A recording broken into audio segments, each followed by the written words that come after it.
After 2 successful films centered around Michael Myers, John Carpenter took the anthology route, switching the franchise up with Halloween 3: Season of the Witch.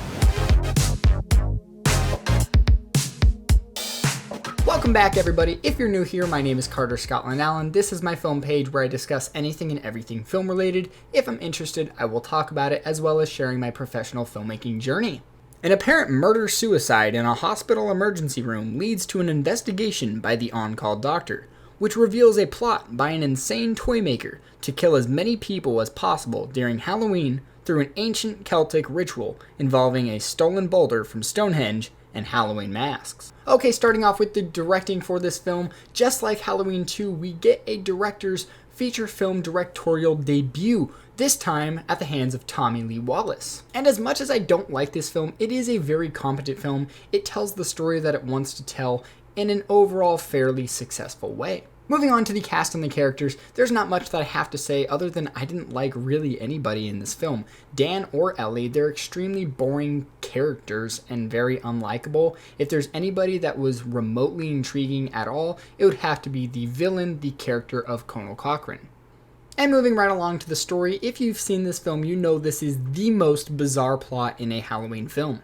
I will state the obvious, and if this film were completely separated from the Halloween franchise, I do think it would have been more successful, but it wouldn't have intrigued me as much had it been included in the actual franchise. You know, it being included in the franchise gives me a reason to watch it because it's such a drastic change from what we knew as Halloween fans. Whereas if you have this film on its own, it's just going to be another horror film with an evil toy maker, I guess? I don't know.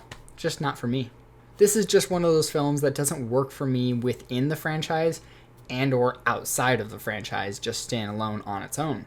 And moving along to the visuals, the film looks fine. There's nothing for me personally to gripe about. If there's anything to praise, it would have to be the kills, because the kills in this film are all very unique and gross. Other than the kills and the 3 mask designs, there's nothing too memorable or visceral about the visuals. And moving right along to the score, for the first time in the franchise, we get a tune that is not the classic John Carpenter's Halloween tune. This time we have the extremely annoying, unlikable Halloween tune that's 8 More Days Till Halloween over and over and over and over again, which I will admit, it's not a scary tune, but it does add a extra needed amount of suspense or creepiness, because it's almost like a doomsday clock, and it kind of is within the context of the film. It is the doomsday clock for what ultimately happens in the end of the film, which it works for that reason, but again, it is very annoying to have to listen to that song all the way throughout this film.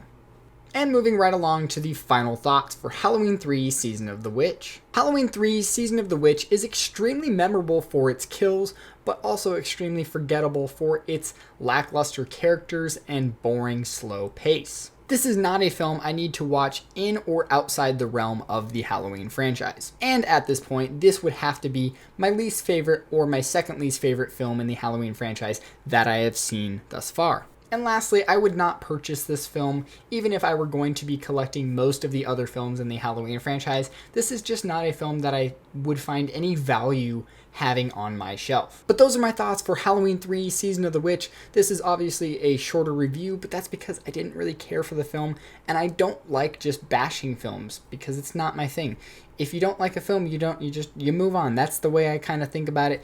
There are some times where I do get very passionate and I want to criticize things, but at the end of the day, it's like, why? It's like, just let people create what they want to create. If you don't like it, it's not for you, and that's ultimately how I think film and film reception should be at the end of the day. But thank you guys so much for watching. My name is Carter Scotland Allen. That was my review for Halloween 3: Season of the Witch. Please stay tuned, like and subscribe for future Halloween videos. We've got the rest of the Halloween franchise to review, as well as the Scream franchise, which I will be reviewing leading up to Scream 6. Got a bunch of cool stuff planned for the rest of the year. Thank you guys so much for watching. Again, I'm Carter Scotland Allen, and I will see you guys in my next movie-related video. Peace.